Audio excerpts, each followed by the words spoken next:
How we doing, everybody? UFC Thoughts here, and today I'm going to be going over my picks and breakdown for every fight on UFC Kansas City, Machado Garry vs. Prates on April 26, 2025. Timestamps in the comments below. Let's get right into it with the first fight of 14. We start with Chandler versus Joselyne Edwards. I'm going to go with Joselyne Edwards on this one. I think Chandler is painfully below average as a fighter. Yeah, her striking has nothing to it. It's very abysmal. Blitzing with no meaning behind the punches, kind of just trying to grind her way into a, almost like a clinch scenario, but because, like, her whole thing is that she's big for the division. Like, that's her whole thing is that I'm a big girl. I'm a big lady. I think Joselyne Edwards is actually, like, a pretty good fighter. Her striking is way more technical than Chandler. Her jab and ones and twos are actually very solid. I think the best part about Chandler's stand-up is like her straight left. I think Joselyne Edwards has so many more weapons on the feet, teep to the body, low kick, straight up body kick to the body. Of course, I said fucking body kick. I'm a dumbass. Spinning attacks. And the key factor in this fight is if Chandler can wrestle offensively, and Joselyne Edwards has always been improving, and she's one of the only not one of the only, but a fighter in the division that actually matches the size description of Chandler. Because that's usually a thing she has against most opponents, is that she's bigger than them.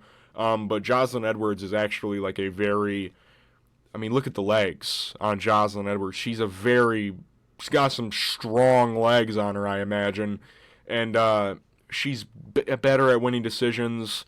Chandler has never fought in a crowded event before in the UFC. She's always been in the Apex, which I find fucking hilarious.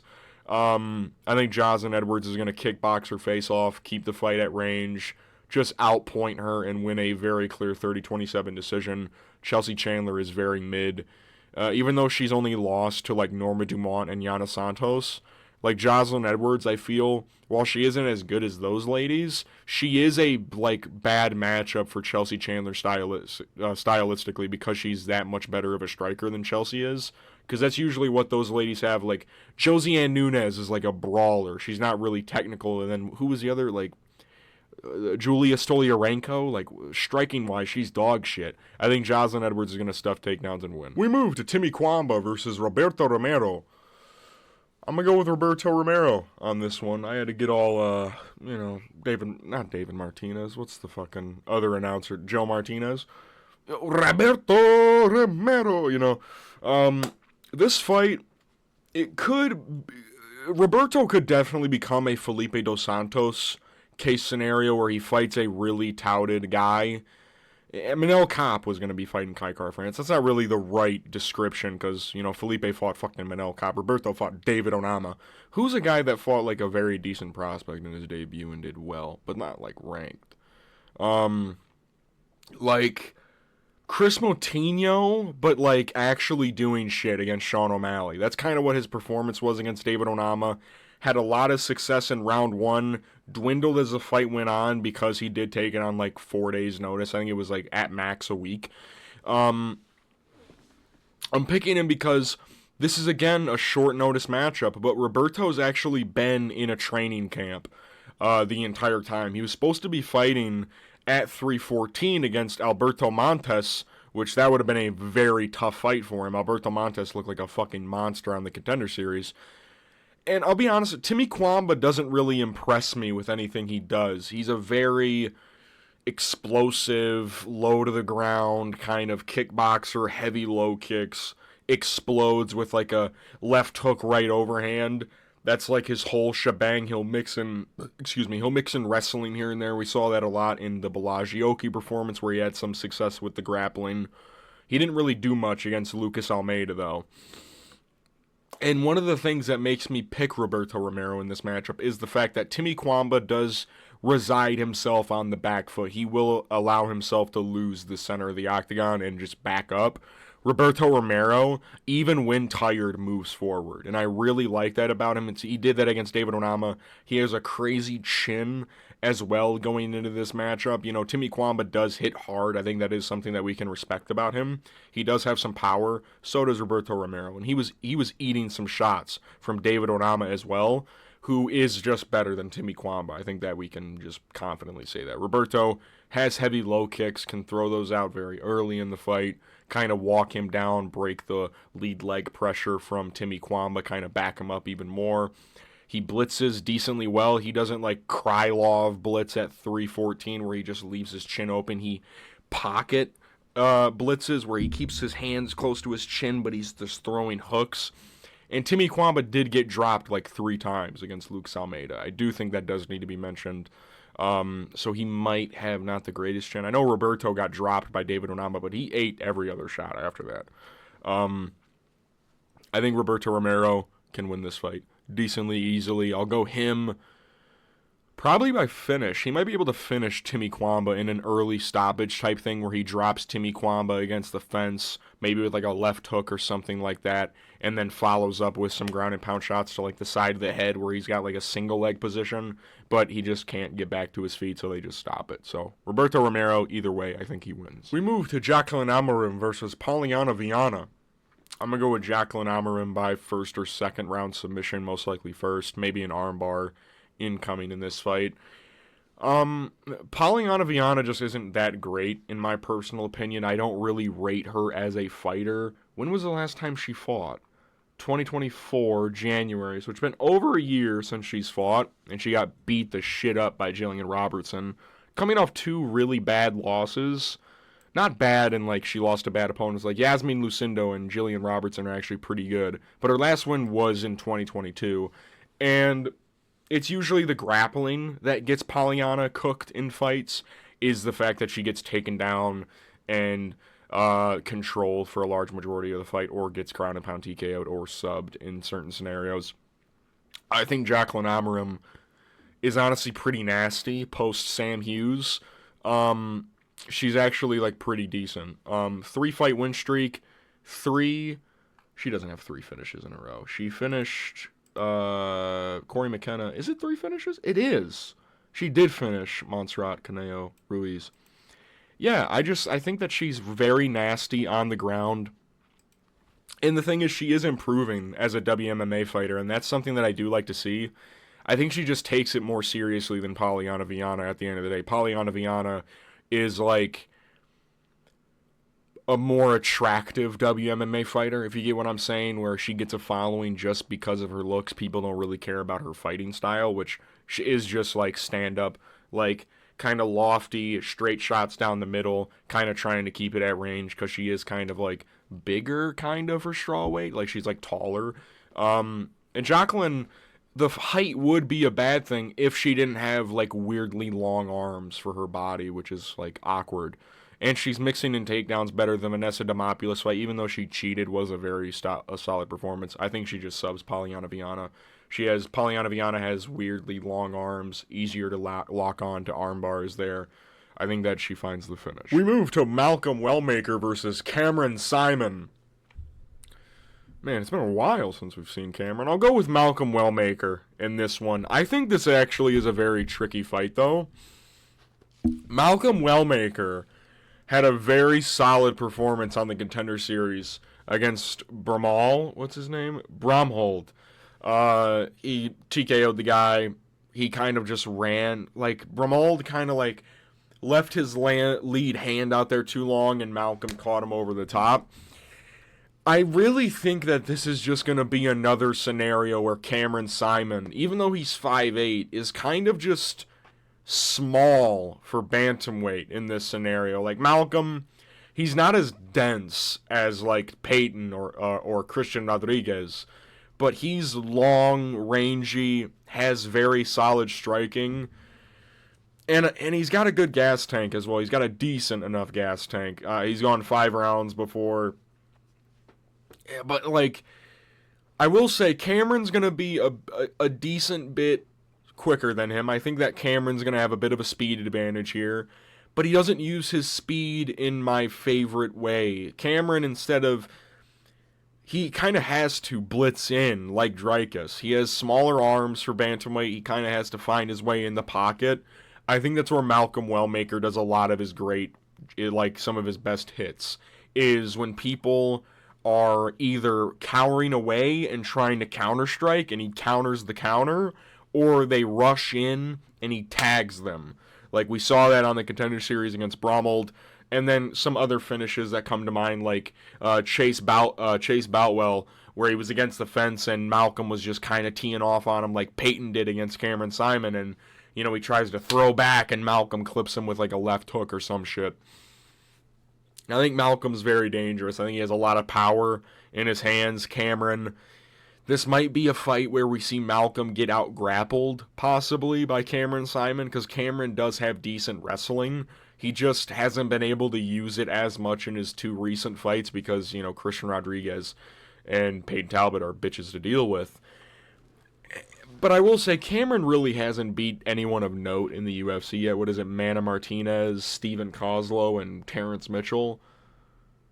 I guess Steven Kozlow was somehow... He hasn't fought since then. That's funny.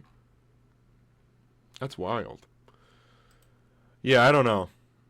It can turn into a tricky fight. It most definitely can, and it probably will, honestly, if it goes later in the fight, because Cameron Saaiman is a bit of a dog. He needs to kind of get jump-started to really do something. He'll have his usual attacks, outside low kick. Well, technically, it'll be an inside kick, because Malcolm is mostly a southpaw, but he does switch stance. But Cameron, he's bouncing around, low kick, kind of body kick, trying to, jab, blitz in, kind of just floating around. I think in a bigger cage as well, it'll favor Malcolm to, be able to press him back. So, I'll go Malcolm Wellmaker. We move to Damone Blackshear versus Alatengheili. I'm going to go with Damone Blackshear on this one. Again, kind of tricky, I suppose. Damone Blackshear, I think, is just going to have a huge... I know. He's going to have a huge size advantage going into this fight. 5'10 versus 5'5 at bantamweight's kind of criminal. He has very freakishly long arms. And a thing that I like in this matchup is Alatengheili's output isn't really what I'd like going against Damone Blackshear, who, I'll be honest, since the Montel Jackson fight, his last two performances, his striking early on has been very suspect to me. In the Cody Stamann fight, it was kind of sus. He throws a flying knee, hurts Cody Stamann, unloads on him afterwards. His striking has always kind of been suspicious, but Cody Gibson was low-key kind of tagging him up in moments, but then he started shooting takedowns. And that's exactly what I think is going to happen in this one. Alatengheili doesn't throw a lot. He's very low output, kind of just tries to stalk guys down, which is something that Damone Blackshear does allow to happen, but he's very smart defensively outside of the first 20 seconds of the Montel Jackson fight, that is. I think Alatengheili, he's going to really struggle to get into range on Damone, because Damone keeps his arms high, but he keeps his lead hand way out, kind of just fading it in, jab, maybe a low kick here and there. Alatengheili really struggles when people are kicking at range with him. Clayton Rodriguez was having a fucking field day. Same with Chris Gutierrez. I think even the ground game, Alatengheili's like a big double leg power wrestler. Like he looks for like singles and doubles. I think Damone Blackshear just has way better jiu-jitsu added on there. He has more of a finishing threat in this fight. So I think Damone... On the feet, it'll definitely be a little worrying. Alateng will maybe be rushing in. I think Damone Blackshear will capitalize on mistakes that Alatengheili makes, possibly either trying to get it to the ground or rushing in, trying to desperately get into range and get caught with a knee or an elbow, because Damone does set those up pretty well.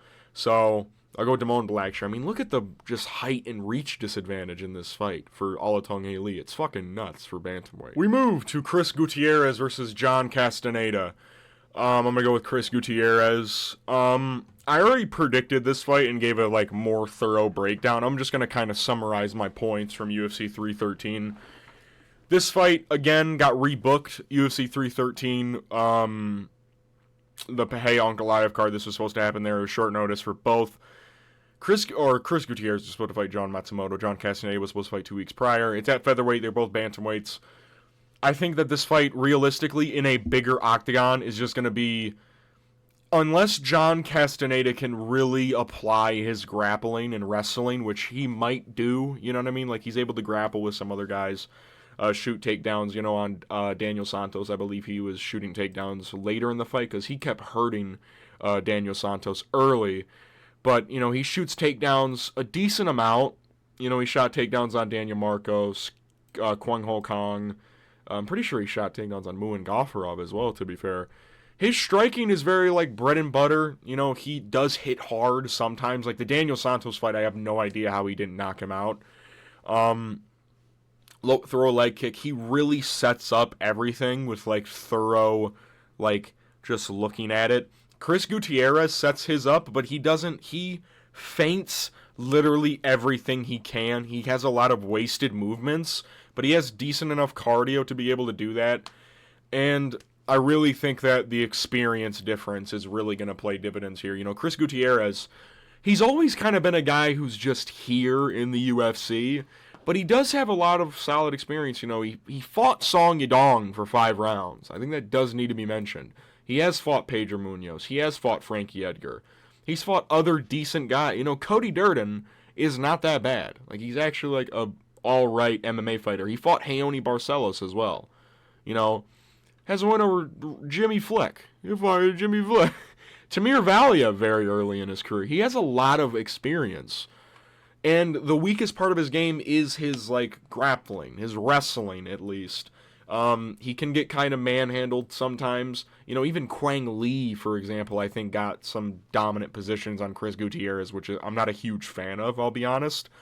But I think in a bigger cage, Chris Gutierrez is just going to do what he does best. Feint, leg kick at range, dance around, kind of just pick you apart at range, and vary his attack so much that you have no idea what's coming at you. And he feints so much that you're biting on everything and you're kind of backing yourself up, and that's something John Castañeda does a lot of, is back up. So I'll go Chris Gutierrez, experience. Style-wise, I think that John Castañeda, a guy who backs up, is going to need to move forward a lot in this fight to win, and I don't know if he'll be able to do that as well. And he also pulled out with an injury last time, so I don't know if he's fully up to par. I know he got, sick, or, the weight cut was too bad for him. We'll see what happens on Saturday. We move to Evan Elder versus Gage Young. I'm going to go with Evan Elder on this one, probably by decision. Evan Elder fights at a furious pace, and I also have to take into consideration that Gage Young is taking this on 4 days' notice, I believe, is what the number is right now. If you guys don't know, this was the fight where Evan Elder was supposed to be fighting Ahmad Hazanzada, but that fight did not happen because Ahmad Hazanzada actually was arrested because he did something very bad. If you want to look into it, just Google his name or go to Tapology and figure out how to spell it. Gage Young, boxing, kind of, that's his whole thing, is boxing technique on the feet, kind of pushing you back against the fence, kind of working his way in, kind of unloading combinations. As the fight goes on, he gets a little bit better. His wrestling defense kind of is suspect to me, hence why I'm picking Evan Elder, a guy who can actually mix in grappling a little bit. And also, Evan Elder in the UFC actually has been doing pretty well for himself.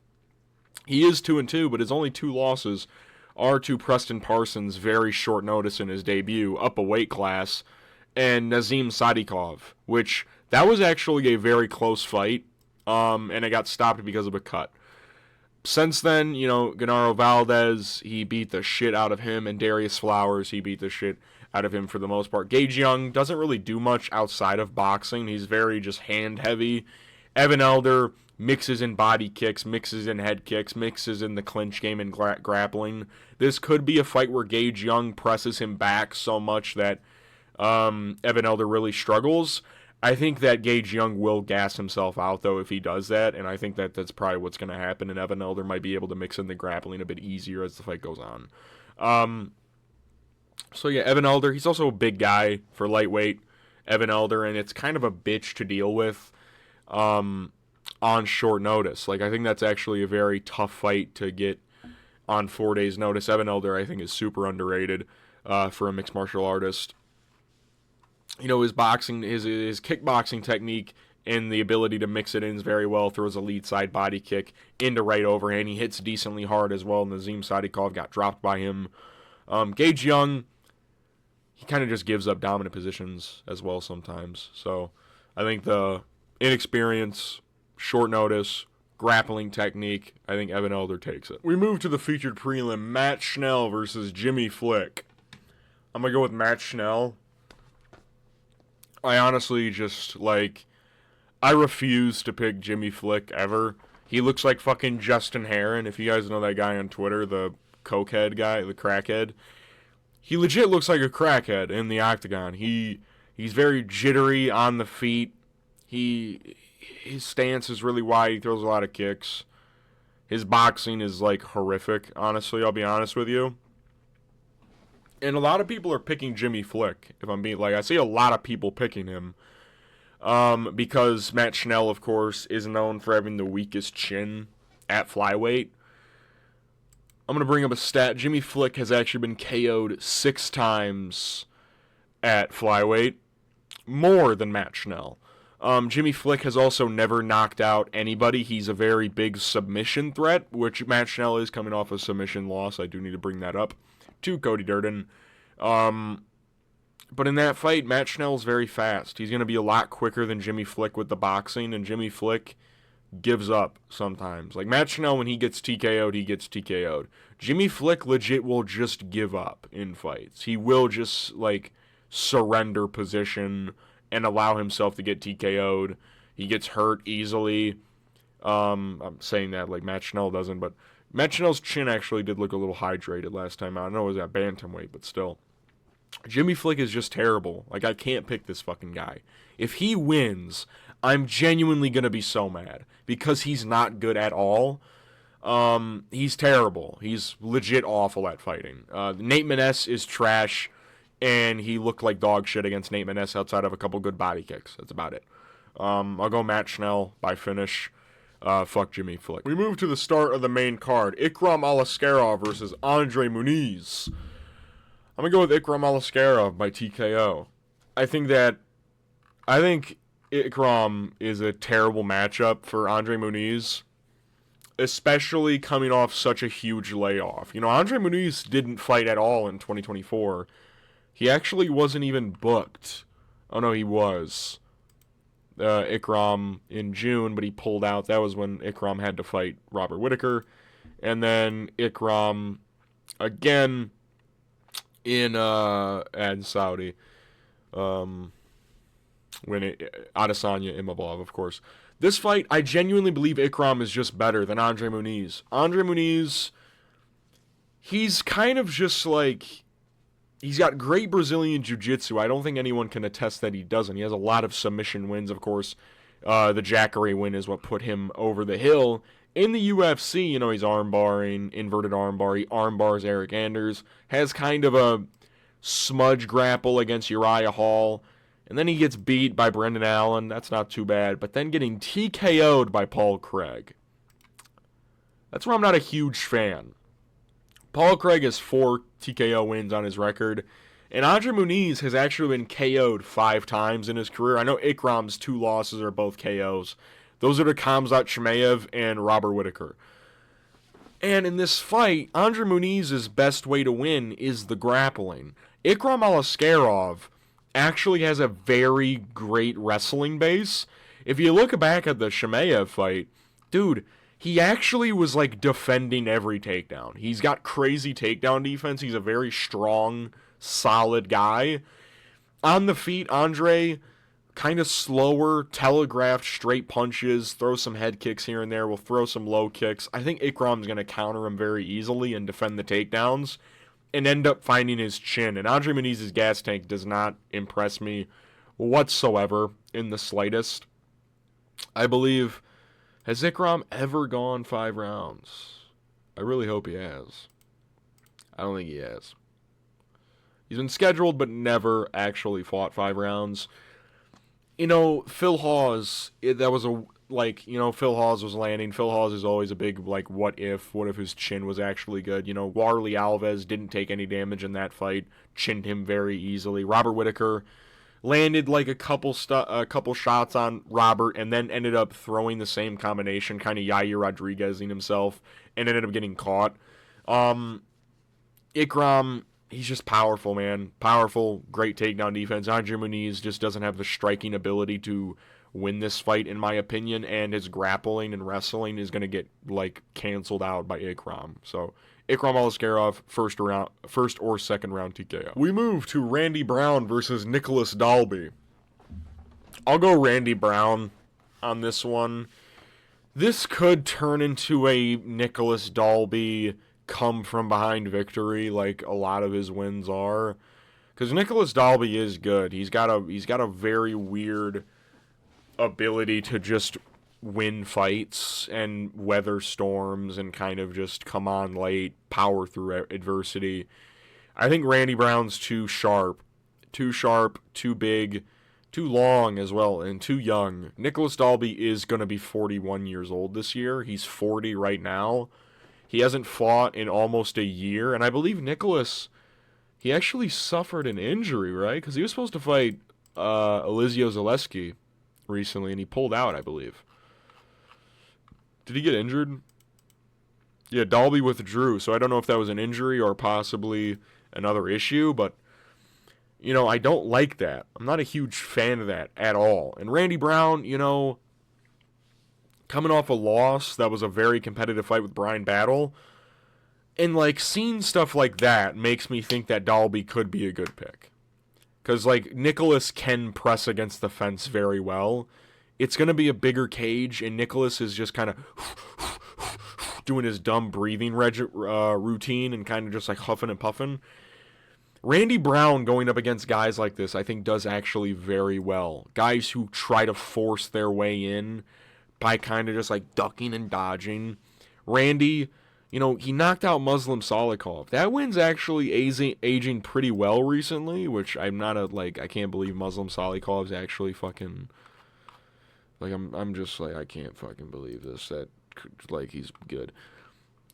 He's able to weather, he's only getting beat by, Brian Battle fight was very close. I thought Randy Brown, honestly, had a very good, like, argument to win that. Jack Della Maddalena, Vicente Luque. I mean, like, the Nico Price loss, that's not my favorite, but then, like, Bilal Muhammad, same with Mike Graves.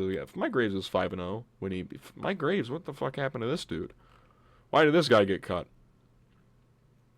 Fuck happened to this dude? This guy beat Vicente. What happened there? Who? Alright, I'll talk about that guy later. But he's only losing to, like, really, really solid guys outside of, like, Nico Price. He is chinny a little bit, but Nicolas Dalby, in my opinion, doesn't have the firepower in his fists to really knock out Randy Brown. You got to be really, really powerful to really chin him, because, like, Jack Della touched him and he died, and Jack Della hits fucking hard. Elizio stunned him, but he didn't finish him, and Elizio hits hard as well, to be fair. Nicolas Dalby, he's just kind of a marauder, and I don't know if marauders get it done against Randy Brown anymore. Like, you gotta be more than that, and that's all Nicolas Dalby really is, kind of just marauding his way into pocket boxing exchanges, clinching hard against the cage, searching for trips, and kind of just weighing on people. And Randy Brown does slow down, which could pay a lot of dividends for Nicolas Dalby, but I think early on, Randy will comfortably win round 1. Round 2, near the end, maybe he starts to slow down. Round 3, maybe gets a little bit more rough for him. But I think Randy Brown overall will outdo and outdamage Nicolas Dalby in rounds 1 and 2, winning the fight. We move to Michel Pereira versus Abus Magomedov. I'm going to go with Michel Pereira by second round knockout. Or first, possibly. I'm going to be totally honest with you. I see a lot of people picking Abus as an underdog. And it is all because of how Michel looked against Anthony Hernandez. I'm going to say it as bluntly as possible to everybody. This motherfucker Abus don't put on a pace like fucking Anthony Hernandez does. Now, to be fair, Michel Pereira seemingly gassed out after throwing a single combination. That is true. But Abus literally gasses as well. So it's going to be two very tired people going at one another, and one of which is going to be shooting takedowns on the other, that being Abus Magomedov, and he's not going to be able to get them. Because besides Anthony Hernandez, Michel Pereira has a 77% takedown defense, and a lot of that probably got dragged down quite a considerable amount from the Anthony Hernandez fight. And even then, he was actually defending takedowns early on in that fight. You know, he defended 19 takedowns from Anthony Hernandez. 19 of them. You know, as the fight went on, Anthony, of course, started to get them easier and easier. Abus is not going to be able to grapple like Anthony Hernandez. He's a big dude with some good kickboxing skills. Abus gasses out as well. I think this is going to be and we haven't seen Michel Pereira look that gassed out in a fucking hot second. Maybe that's due to Michel Pereira winning every fight in the first round.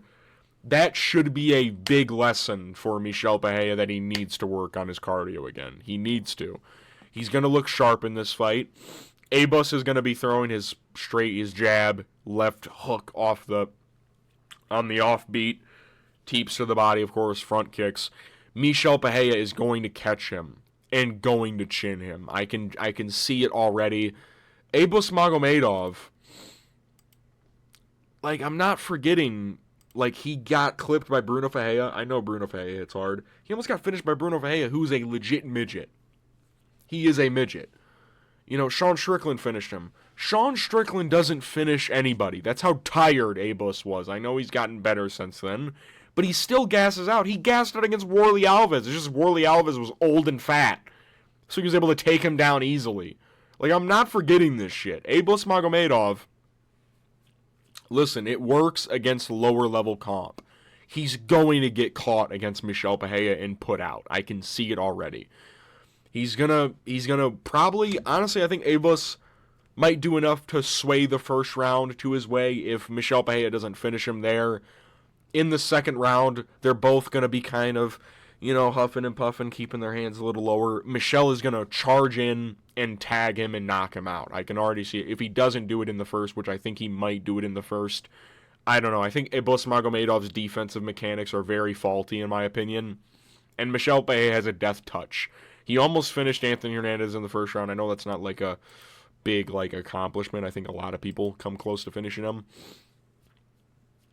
But Michel Pereira, prior to that fucking fight, had a fucking 3, 6, 7. He had like how many fucking wins in a row did he have? He had fucking 8 wins in a row. And quite a bit of them by decision. Like, people don't understand that. Like, Michel Pereira doesn't have a lot of finishes in the UFC. He just started getting them recently. He won a lot of decisions at welterweight. He can go 15 minutes. He can go 15 minutes. I think it could have been a thing where he overtrained himself, possibly trying to grind for a 5-round fight. Or he had a disease or something. I have no idea. Michel Pereira should win this fight. He should. He should beat Abus Magomedov. We move to the featured fight. Giga Chikadze versus David Onama. I'll go with Giga as an underdog. I'm honestly very shocked at this matchmaking. If I'm going to be totally honest with you, I know David Onama's on like a 2-fight win streak right now. He is, right? 3. Oh yeah, I forgot the Gabriel Santos fight.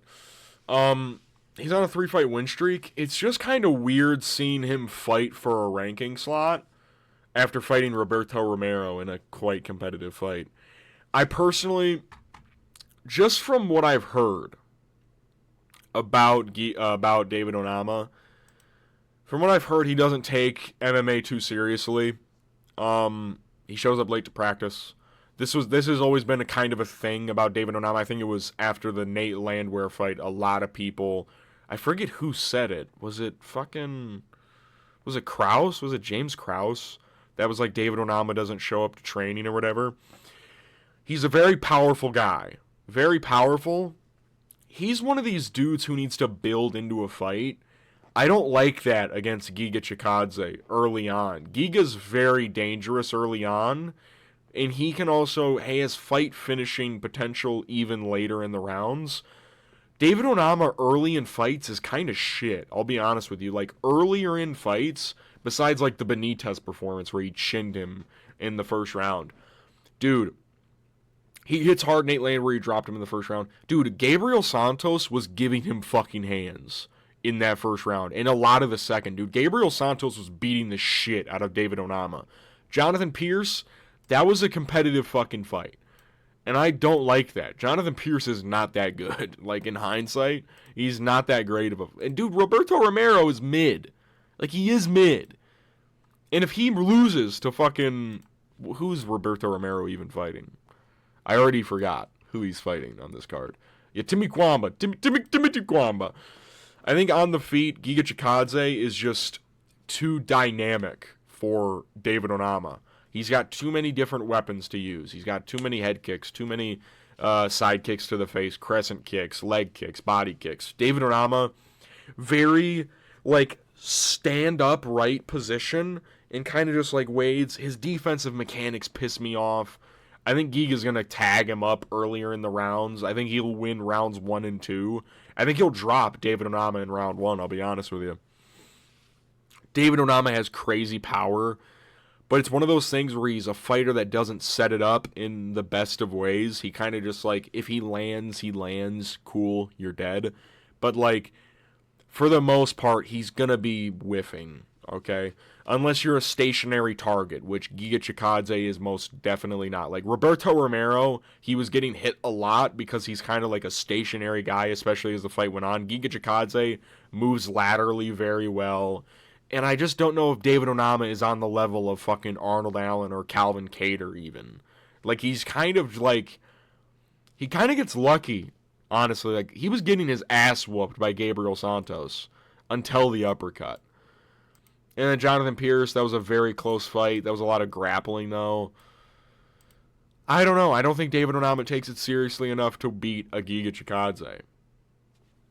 He's got a lot of power, but Giga Chikadze's got a good chin on him, too. He's got a good chin. He's very durable. And he's very good at range. And that's where David Onama really likes to have a lot of success, is at range. And then he'll advance in the pocket when people are hurt. I'll go Giga. Yeah, I think Giga can definitely outstrike him from distance. Kicking the body, kicking the head, hitting the forearms, hurting his legs. Kind of just tagging him up. His boxing is a little slower than David, which is an area that David might be able to capitalize on. But I think Giga Chikadze overall will speedily kick him at range, keep him at bay, make sure that the right hand doesn't land, and just stay safe. We move to the co-main event. Anthony Smith versus Zhang Mingyang.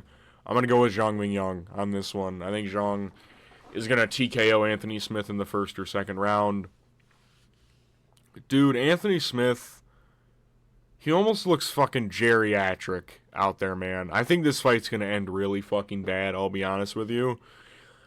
He's not in shape anymore. He just shows up for a paycheck. And Zhang Mingyang, even though he is chinny, and I don't think a lot of people know that about Zhang Mingyang, I'm pretty sure, are all of his losses by knockout? 3 of them are. He's been chinned 3 times. This guy got chinned by the fucking Askar guy, right? Yeah, Askar Mazarov.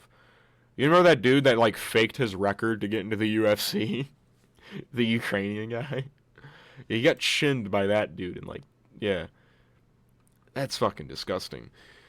But Anthony Smith, dude, he just looks so bad. He doesn't look good anymore. And Zhang Mingyang, you know, he hits really fucking hard, man.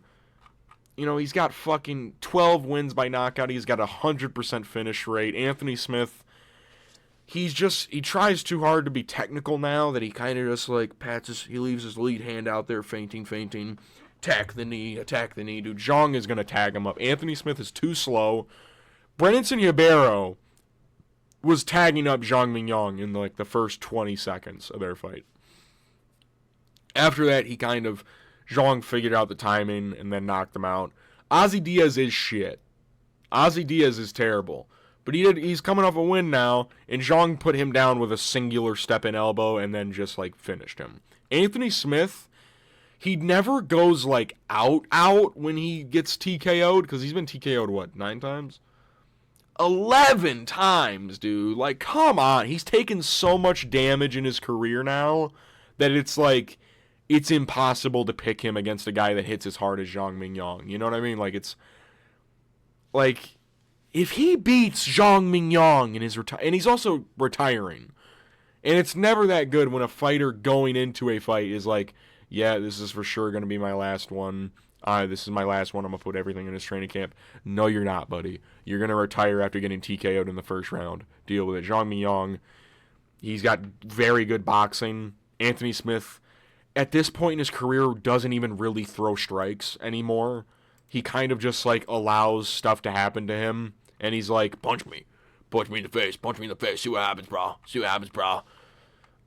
I think he loses. I think Anthony Smith loses. I don't think that's a hot take. All right, Zhang Mingyang by first round KO. We move to the main event. Machado Garry versus Carlos Prates. I'm going to go with Carlos. I am going to be going with Carlos Prates by KO. It is a tricky fight. It is a very tricky fight because this is a fight that Garry very well could turn into a clinch fest and try and intelligently drag Carlos into deep waters. It's in a big-ass cage, and Garry, at times, will just stay at range. He very rarely, unless he's, like, very confident, like Gabe Green, Darian Weeks, he was very confident against those guys. He kind of just pressed them against the fence and then ended the clinch. As of recent, I don't know what it is. Garry on the feet seemingly just can't get, like, any damage on anybody. Shavkat, he had a lot of success, mostly on the ground, though. Round 3 is where he had his most striking success. Landed quite a few good body kicks, landed most of his leg kicks there. Against, MVP, he had none, and I don't use that against him. I'm not going to use the MVP fight against him because nobody fights like MVP. I've said that about other fighters as well. Jeff Neal, he didn't really do much against Jeff Neal. Carlos Prates has some of the best weapons to fight against Garry. One, a lot of people when they fight Garry really struggle with the range, because Garry has freakishly long legs, very long legs. Carlos Prates, I believe, is the only guy in the division that actually out-leg lengths Garry. 2, Carlos has longer arms than Garry. That's not like a crazy thing. Garry has weirdly short arms for his build. Like, you can see it in the photo. His forearms are, like, very small. Like, very, like, what am I trying to think of? Like, compound. Like, very, like, I can't think of the word right now. You know what I'm trying to say. Like, Carlos Prates, they're very elongated. He's got very long, biceps, very long forearm muscles. He just kind of just is, like, very stringy. And Carlos hits hard. Now, I think a lot of people are going to bring up the Song Kanan fight to try and put against Garry. That a moment like that is not going to happen. Garry never, especially now, never throws like he did in the Song Kanan fight. You'll very rarely see him fight like that. He very intelligently fights at range, low kick, teep to the body, very quick jab, kind of just bladed stance, kind of just like hovering against somebody, kind of just at range, kind of just keeping distance, looking at everything that's coming at him. Carlos is going to force him to fight a very dangerous fight. Now, the first 2 minutes of this fight, I think are going to be very interesting. Carlos Prates, early in fights, honestly kind of looks weird. He kind of looks bad, almost. Looks very like, in the Neil Magny fight, for example, he kind of looked lethargic in the first round. He also looked huge in that fight, by the way. And he kind of just like, is like slower, but then there's like this moment in his head where he's like, gotta go now. And he just kind of like turns on this mode where he starts, bouncing back and forth, jab, he's a southpaw, so like straight left down the pipe, kind of just like bouncing in front of somebody and forcing them on the back foot. He's a very imposing guy. Garry will give up the back foot. He will. And Carlos Prates, Garry knows how dangerous Carlos is. You just need to watch the film. How many KOs does Carlos Prates have? That is something that I want to see. because I forgot. How many KOs does he actually have? 21 wins, 16 KOs. Oh, my God. Oh, man. I think Ian Garry by sub is actually like a decent like sub bet that you could do on this fight if you're not picking Carlos. But anyways, let me get to the breakdown. On the feet, Ian Garry, like I said, very like atypical striking. Not atypical, but like when you watch his fights long enough, you know what weapons he uses. He uses a knee he uses a knee feint into a right straight, deep to the body, outside low kick, inside low kick, jab, kind of just like keeping you at range. Very rangy straight. You'll very rarely see Ian Garry go in with like a left hook. He's very, calm, striking at range. Carlos will force him to abandon that technique on the back foot. He will force him to throw wide. He will. And that is something that Ian Garry cannot do in this fight. Carlos makes everybody do that, in a sense. He makes them all kind of feel like they need to throw big because he pushes them back so much. And another thing Ian Garry does that doesn't really resonate with me, his head movement is kind of weird. He often just like volks a little bit, where he just like kind of throws his hands like down and then like puts his head just back. I don't like that. Against a guy like Carlos Prates, who is so long, who gets in like boxing range, not kickboxing range, where he still can land like at the end of his glove, he lunges into strikes. He will fucking fully go through with them. He's gonna fucking lay Ian out if he does that. He does. And Carlos, he has decent head movement, shoulder rolls very well, pivots very well against other opponents. I don't know if that's gonna work very well against Ian Garry, because he is decently quick on the feet. Like, I do have to give him props for that. I think everyone should.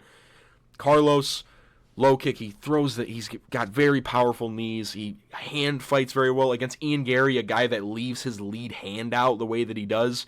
Carlos is going to be able to use that to his advantage, which might make Ian Garry like almost shell up in a way, like he did against MVP almost, where he kind of just like stood there with his arms up high. And he bats away at lead punches. He tries to bat. If you feint well enough, he'll parry at the lead hand. If you throw like a 1-2, like a feint 1 and then a 2 afterwards. We saw Shavkat do that like twice against him, but he didn't throw a lot. And that's another. Ian Garry recently just doesn't throw enough. He just doesn't throw anything with ambition anymore, like punch-wise. It's almost like pissing me off. You know what I mean? And Carlos, I'm looking at him. I'm seeing this matchup. I think Carlos can chin Ian Garry. If Ian Garry wins, he either subs Carlos or TKOs him later in the fight, possibly if Carlos really does gas out that bad. Carlos in round 2 of the Li Jingliang fight actually didn't look too bad, I will say. He didn't look too bad, cardio-wise. And that almost hit the third. So, Carlos, he's also a fighting nerd. Like, I think I just need to preface that at the end. He does have plot armor. Like, he does. He just does. And Ian took this short notice. Like, people are forgetting that. He did take this short notice. He took this 3 weeks ago. Was it 3 weeks ago? How long ago did,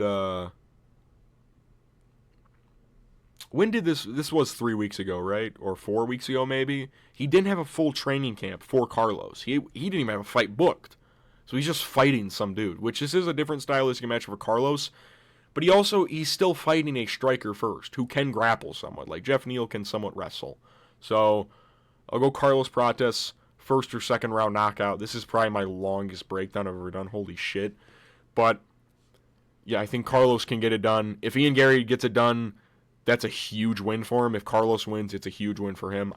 This is probably one of the main events I'm most excited for so far. I'm UFC Thoughts. These have been my picks and breakdown for every fight on UFC Kansas City. Machado Garry versus Prates on April 26, 2025. My confident picks reside with Jaqueline Amorim, Ikram Aliskerov, and in the co-main event, Zhang Mingyang. My pre-card rating is a 7 or 8 out of 10. I'm not sure. I haven't wrote it down yet. This card is really fucking good, though. I actually do really like it. The main card especially has a lot of really good fights. I think the entire main card, it has a lot of entertainment value sprinkled throughout. I think only like one fight has a possibility to be like has a high possibility to be boring, and that's like Randy Brown, Nicolas Dalby. Actually no. What's the fight that probably is gonna be? Why can't I think that probably has the highest possibility to be boring because Randy Brown can kind of just strike at range against Nicolas Dalby, and Nicolas might just run into shit. But besides that, main event is probably one of my favorite main events of the year so far. Ian Garry taking on Carlos Prates.